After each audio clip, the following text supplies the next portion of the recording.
The Arizona desert in 1875 stretched like a forsaken wasteland, a dry spit of land south of sun-scorched ridge where the wind never relented, its ceaseless howl stirring the cracked soil like the brittle skin of an ancient relic. Sun-scorched ridge, a remote workshop perched on the edge of this unforgiving expanse, stood battered under a sky bleached of color, its surroundings marked by broken fence lines and empty troughs, whispering tales of survival, loss, and resilience amid the wild frontier. Caleb Stone leaned against the weathered frame of his workshop door, his broad shoulders stooped beneath a dust-caked apron, his boots worn thin from years of solitary labor across the arid plains.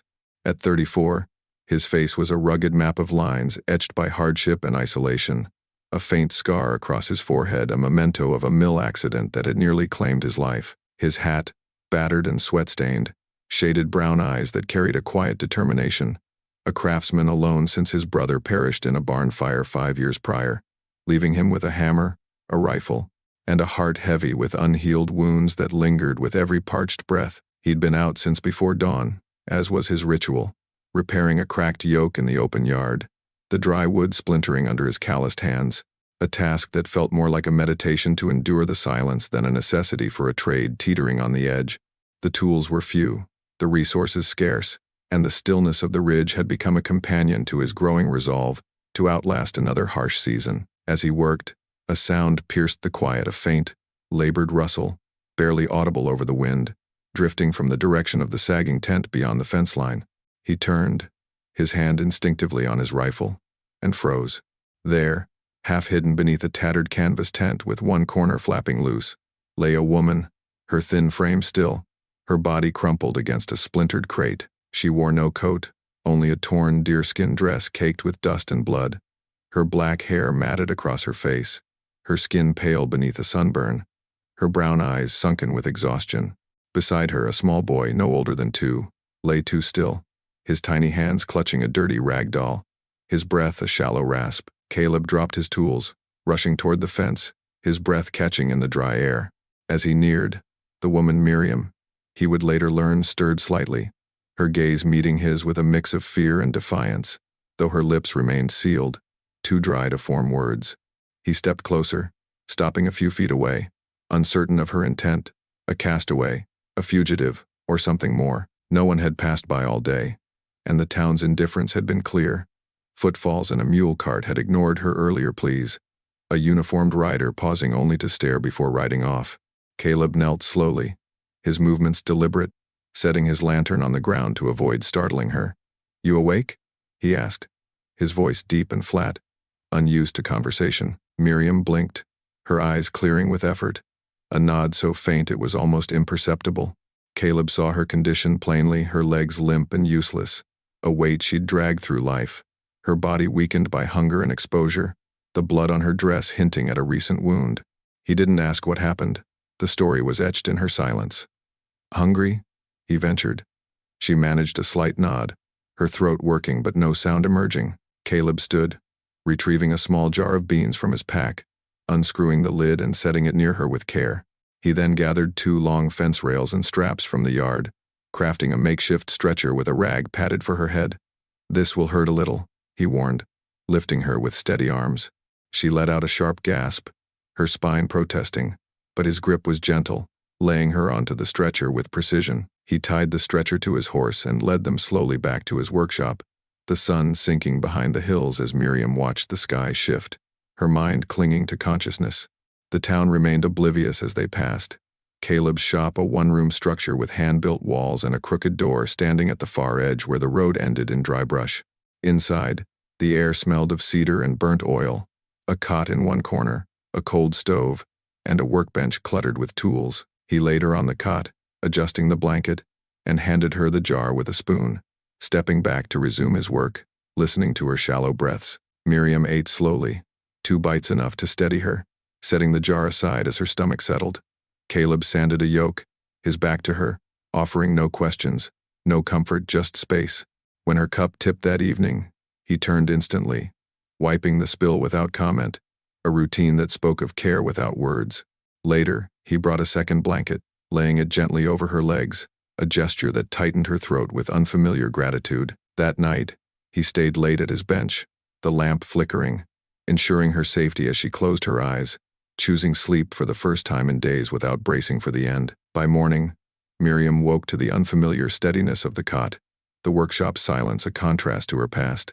Caleb slept, slumped in a chair, boots still on, his chest rising with a tired rhythm. She reached for the water, her fingers stronger now, drinking slowly as she studied the neat shelves and tools. When Caleb stirred, he rose without startle, cooking cornmeal bread with a practiced hand, serving her without fanfare. "Fire bother you?" he asked. "No," she replied, her voice soft but growing. He nodded, and they ate in silence, a rhythm beginning. "You live here?" she asked, breaking the quiet. "Yeah. Alone since 24, he said, his voice revealing a brother lost to fire, a solitude chosen. She shared her abandonment, her family's departure, and he promised, "If they come looking, I'll handle it." That afternoon, he crafted a crude wheelchair base, a gesture that shifted something within her, a sense of belonging. As the sun set, the workshop felt alive, not with noise but with a shared purpose, a sanctuary forged in the dust. The Arizona desert unfurled like a relentless sea of cracked earth and fading shadows as Caleb Stone, Miriam, Eli, and the Apache kin ventured away from sun-scorched ridge, the pale dawn casting long, ghostly silhouettes across the arid terrain. Caleb led the way on foot, his dust-caked apron clinging to his broad frame with sweat, his worn boots crunching through the brittle soil, his hammer slung over his shoulder alongside his rifle. His face, rugged with a scar across his forehead, bore a mixture of determination and unease, his brown eyes scanning the horizon for signs of pursuing outlaws, a quiet resolve battling the weight of his past solitude. Miriam walked beside him, her torn deerskin dress fluttering beneath a borrowed blanket, her legs supported by the crude wheelchair he'd crafted, her small woven pouch with the tribal rites swaying at her side, her brown eyes sharp with survival. Eli, the 2-year-old boy, clung to her, his tattered rag doll pressed against his chest, his pale face showing signs of recovery. A young Apache warrior, Tala, followed, his buckskin attire adorned with faded beads, his hands carrying a spear, his presence, a silent guardian, flanked by 3 others from Miriam's tribe, their faces painted with earth tones, their horses laden with supplies glinting in the weak light. The journey to a hidden tribal camp near Scorched Gulch, a 2-day trek, was their goal, but the desert held other trials to test their fragile alliance. Their water was scarce, the canteen they'd salvaged from sun-scorched ridge reduced to a few tepid drops, their supplies dwindled to a strip of jerky, and a handful of desert figs Tala had foraged. The heat beat down, its intensity a relentless adversary, the silence broken only by the rasp of their breathing, the soft whimper of Eli, and the distant call of a hawk circling overhead. Caleb's mind churned with the previous day's events, his impulsive decision to shelter Miriam and Eli, the arrival of the Apache kin with their aid, the threat of outlaws. He'd taken them in to ease his own guilt, but their presence now drew danger, a price he hadn't foreseen. He offered Miriam water, a gesture of goodwill, his hand trembling slightly from the heat. Miriam accepted, her eyes narrowing. "Why keep risking for us?"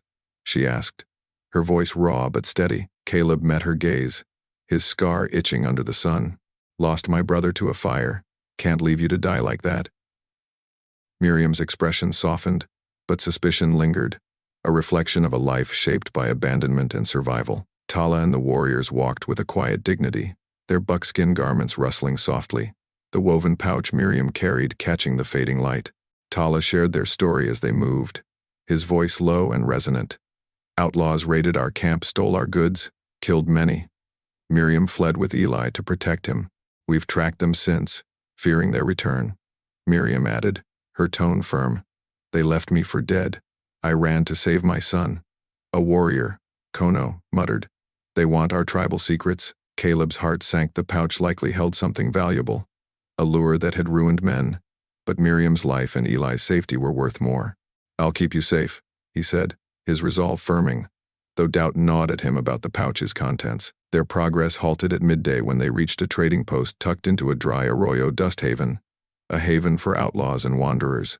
Caleb needed supplies, his stores depleted after the tribe's arrival. But Miriam tensed. "Danger here," she warned. "Men talk." Caleb nodded, his rifle ready. Inside, the air was stifling, the stench of sweat and stale tobacco thick. A trader named Hank Barlow, A wiry man with a patchy beard leaned against a crate, his eyes narrowing.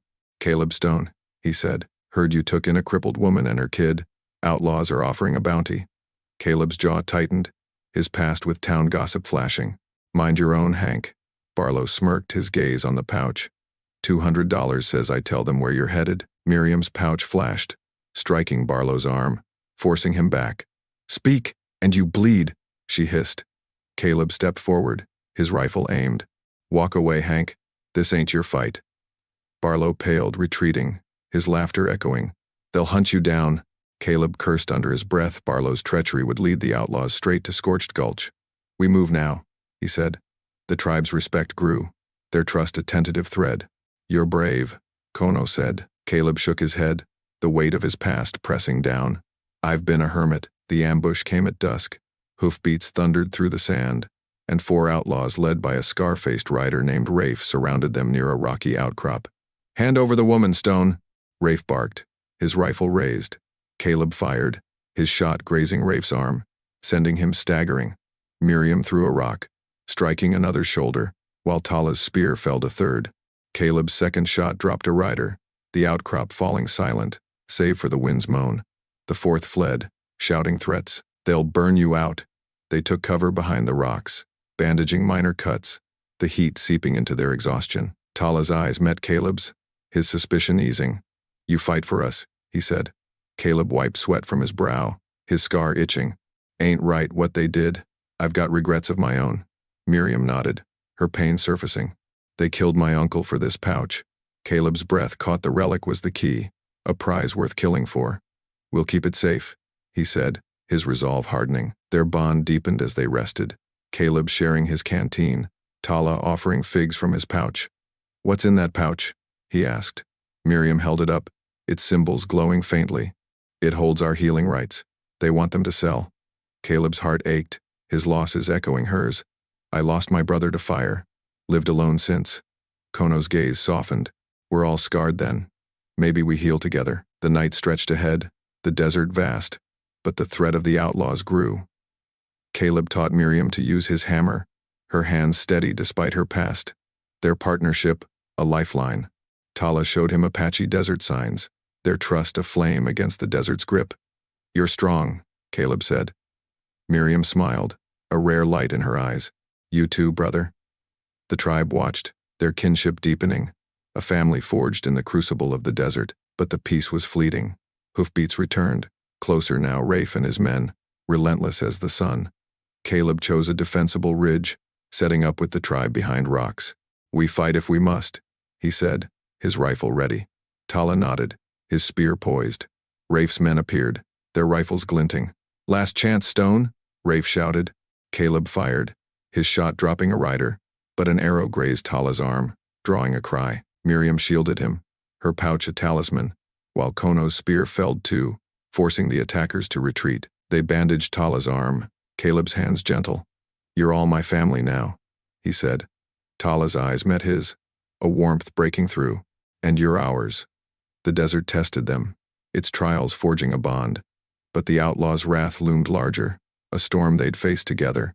Scorched Gulch was near, but so was their reckoning. The Arizona desert sprawled like an unyielding crucible of red sand, its surface baking under the relentless glare of a midday sun that transformed the air into a shimmering haze of heat and dust, the horizon wavering with mirages of despair.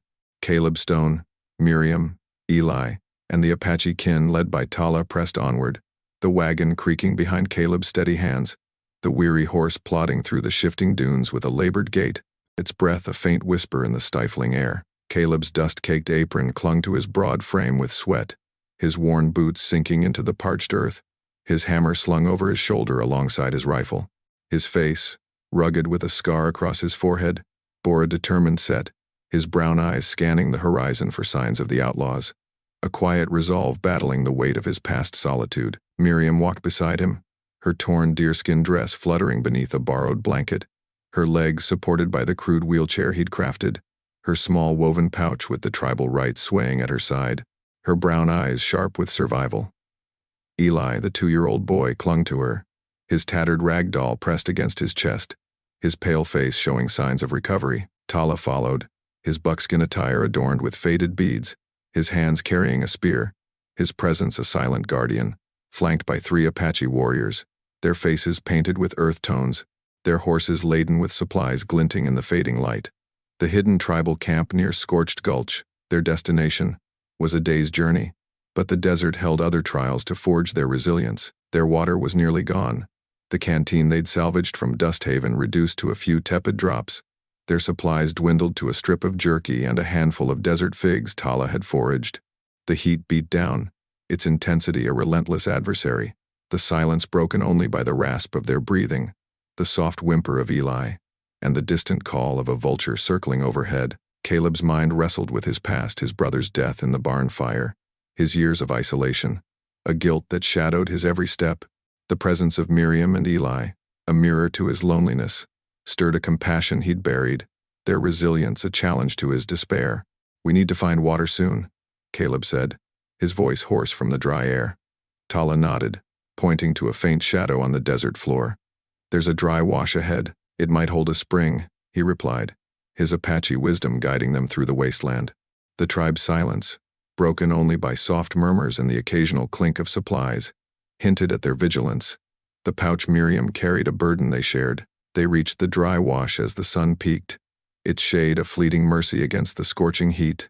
Caleb checked the wagon, its wheels wobbling from the rough terrain, while Miriam and a warrior named Kono scouted for signs of life, her wheelchair rolling unevenly over the sand. The wash offered a shallow pool, its water brackish but drinkable, a rare oasis in the desert's grip. Caleb filled the canteen, offering it to Kono first, his hands trembling from the heat. "Drink, friend," he said, the word warm with care. Kono accepted, his eyes softening. "Thank you, Caleb," he murmured, a rare nod breaking through his stoic demeanor. The moment was brief, but it deepened their bond, a thread of trust weaving through their shared struggle. The desert's challenge struck at noon. A sandstorm brewed on the horizon, a roiling wall of red dust that swallowed the sky, its roar a test of their endurance. "Get down," Caleb shouted, pulling Miriam, Eli, and the wagon behind a boulder, the warriors and horse crowding in. The storm hit like a living entity, its force tearing at their clothes, dust clogging their throats and stinging their eyes. Caleb shielded Eli with his body, Miriam and the warriors huddling close, the tempest raging for hours, leaving them buried in drifts, their water spilled into the sand. As it passed, the desert revealed a new peril, an outlaw trap, a snare concealed by sand, its metal jaws glinting near Miriam's wheelchair. Caleb reacted instantly, yanking her back, the trap snapping shut inches from her. Tala's quick thinking with his spear dislodged the mechanism, saving them. "Good save," Caleb said, his respect for them growing. Miriam nodded, her gaze steady. "The desert tests our will," she replied. That night, they camped in the wash's lee, a small fire their only warmth, its glow casting shadows on the sandy walls.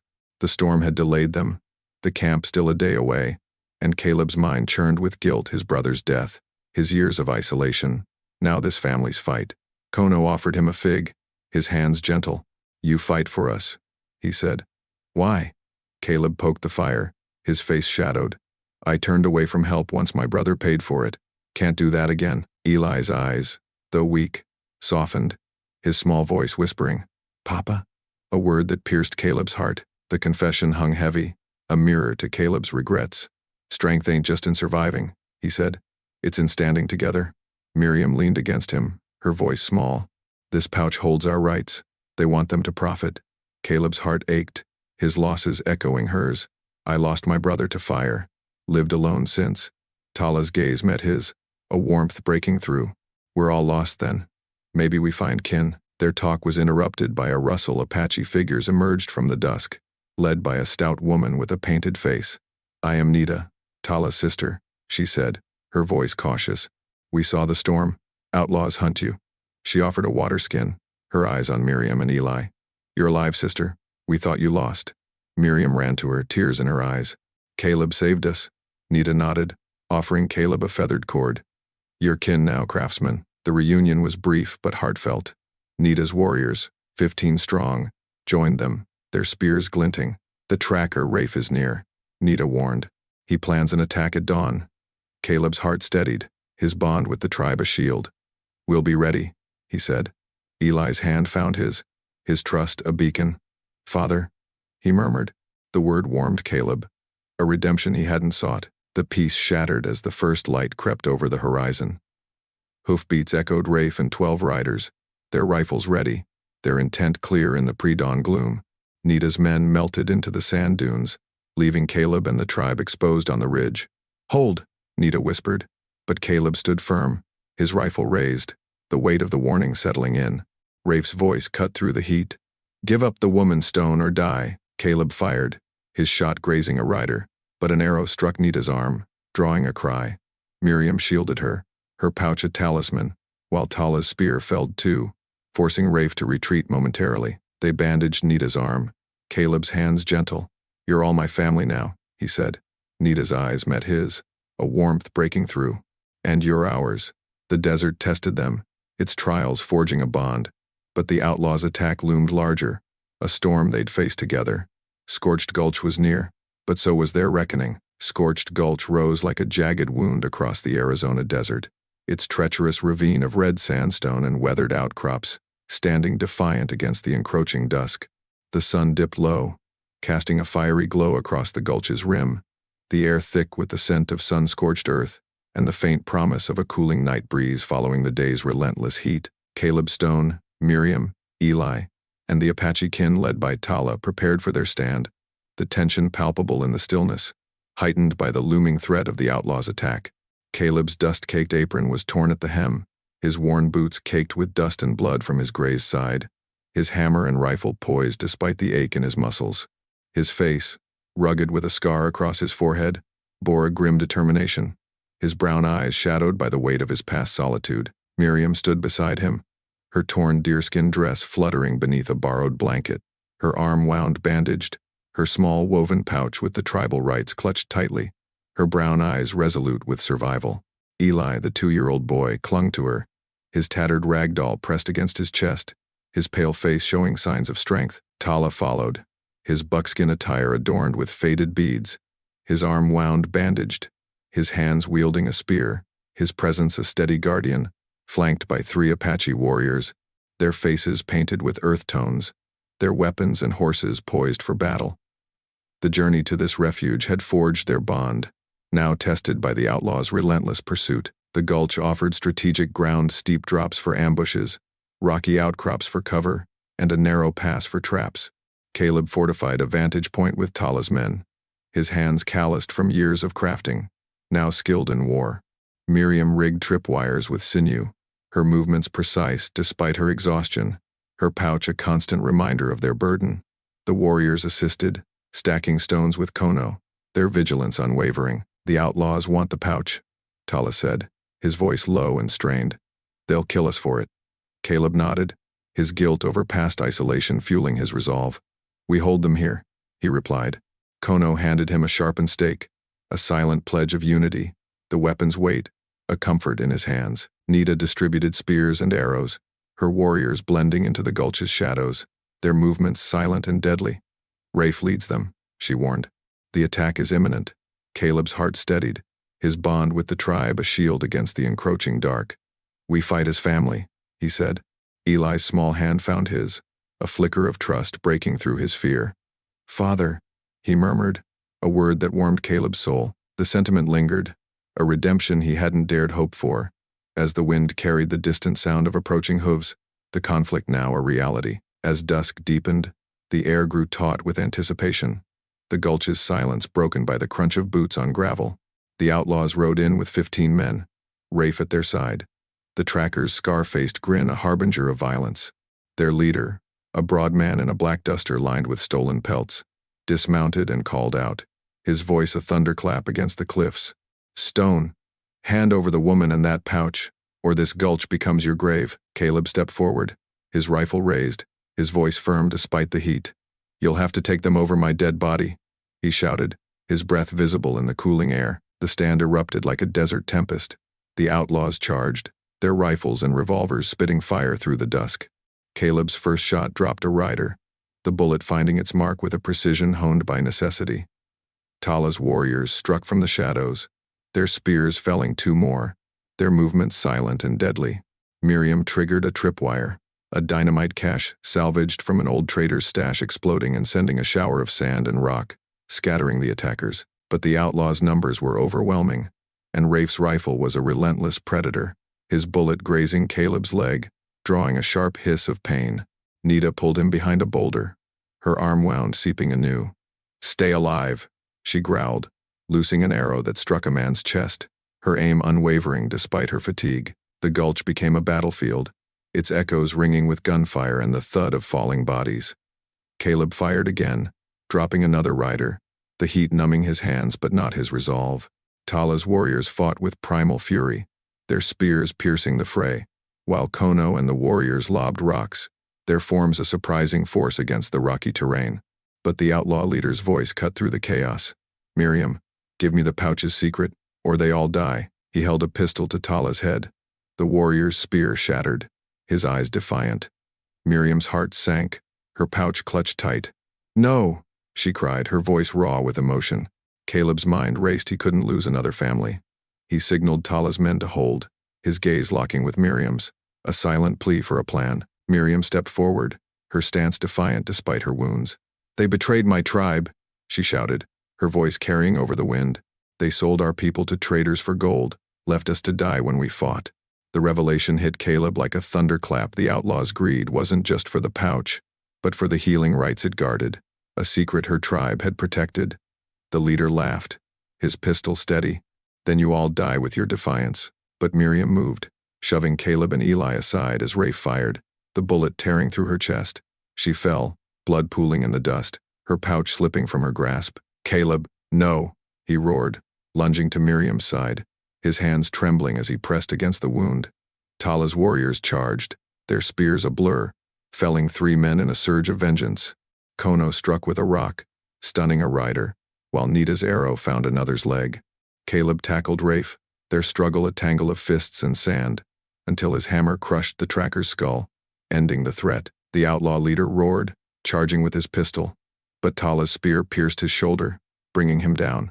The remaining outlaws fled, their horses vanishing into the dusk. Caleb knelt beside Miriam, his hands stained with her blood, his heart breaking as he tried to stem the flow. "Hold on," he pleaded, his voice cracking with emotion. Her eyes met his, a faint smile breaking through the pain. "You're my brother now," she rasped. "Protect him. The pouch is our future." Her hand fell, her spirit slipping into the desert's embrace, her sacrifice a final act of trust. Nita bound the leader, her men finishing the fight, the gulch falling silent save for the wind's mournful wail. The outlaws were defeated, their men scattered, but Miriam's loss was a wound deeper than the heat. Caleb cradled her, tears mixing with the dust on his face, the weight of her words sinking in. Eli, Tala, and the warriors approached, placing the pouch, a woven mat, and herbs on her chest. "She was our mother," Eli said, his small voice thick. "Now she's with our ancestors." The Apache carried her to a pyre, their chants rising, a tribute to her courage that echoed through the gulch. Caleb stood, his guilt eased by her forgiveness, his promise to protect Eli a new purpose. The gulch smoldered, the air heavy with loss and victory. Nita offered Caleb a place with the tribe, and he nodded. "I'll honor her at the camp," he said, his voice steady. The journey to Scorched Gulch had broken the outlaw's grip, but Miriam's sacrifice would resonate in the desert's silence. Caleb's redemption was hers, and the pouch her people's legacy would remain guarded. The dawn broke over Scorched Gulch, a fragile light spilling across the red sands, where the embers of Miriam's pyre glowed like the last whispers of a fading hope. The air was thick with the lingering scent of smoke and the dry, earthy aroma of the desert, the vast Arizona wilderness reclaiming the battlefield with a quiet, unyielding peace. Caleb Stone stood at the gulch's edge, his dust-caked apron torn and dusted with ash, his worn boots planted firmly in the sand, his hammer and rifle resting against a boulder. His face, rugged with a scar across his forehead, bore the weight of grief, his brown eyes glistening with unshed tears, the guilt of his past solitude softened by Miriam's final words. The woven pouch with the tribal rites, Miriam's strange reward, hung around his neck on a cord, a symbol of the kinship that had brought him to this moment. The outlaw leader, bound and defeated, slumped against a rock, his claim to power shattered, his greed no match for the courage of a craftsman and his adopted tribe.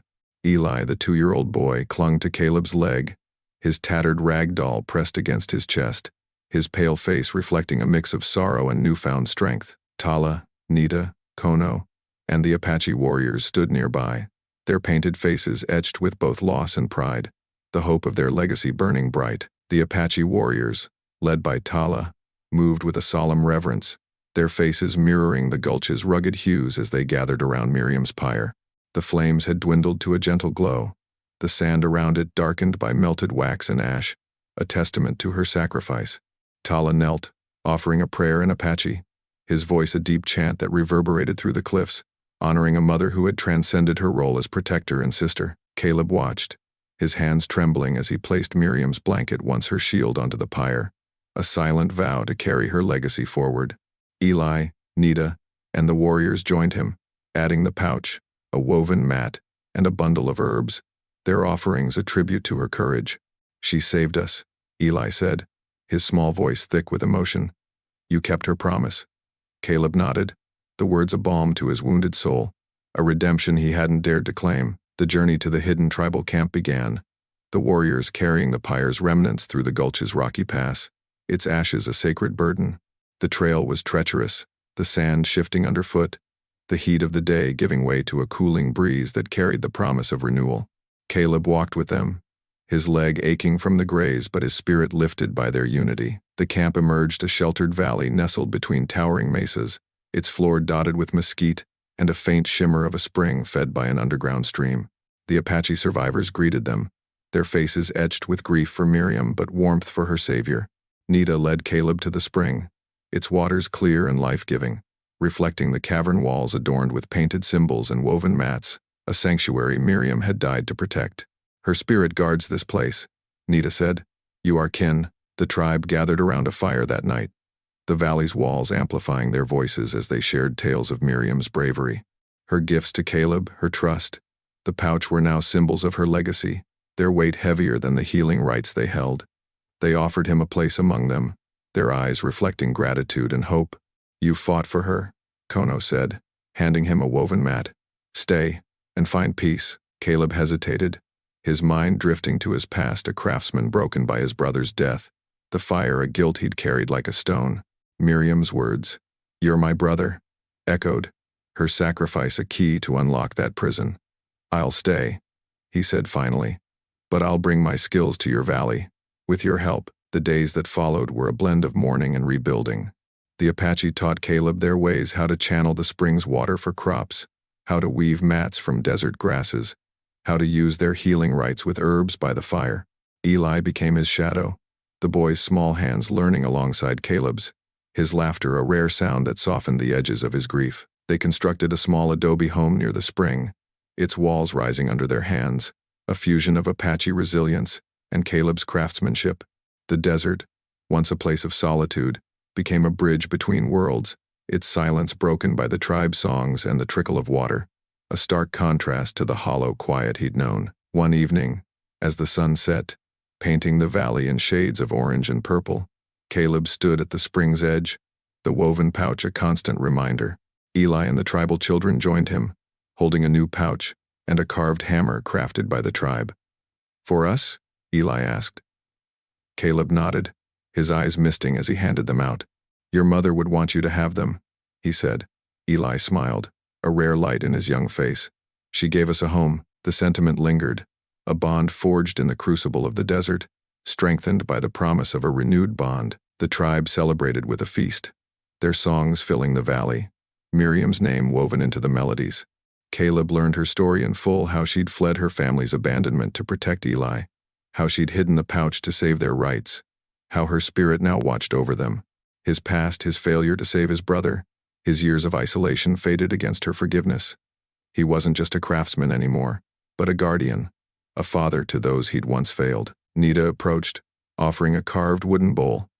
"Lead with her strength," she said. Caleb took it, his hands steady.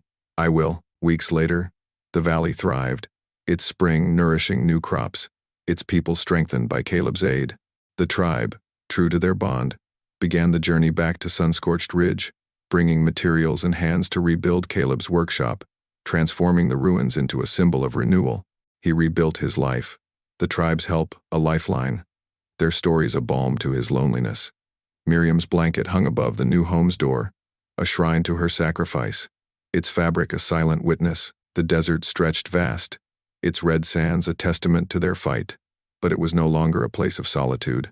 Caleb's redemption was complete, not in craft, but in the family he'd found: Eli, Tala, Nita, Kono, the tribe all bound by Miriam's legacy. As the sun rose over Scorched Gulch, its golden light bathed the valley and the distant silhouette of the reborn workshop, a promise of a new beginning. Caleb stood at the home's threshold, the wooden bowl at his side, the woven pouch gleaming. He was no longer just a craftsman who'd offered salvation, but a father to a boy whose mother's courage had saved him, whose pouch had turned peril into a legacy of hope. The desert whispered her name, and Caleb carried it forward, a renewed bond born from the ashes of sacrifice, with the promise of a rebuilt home anchoring their future.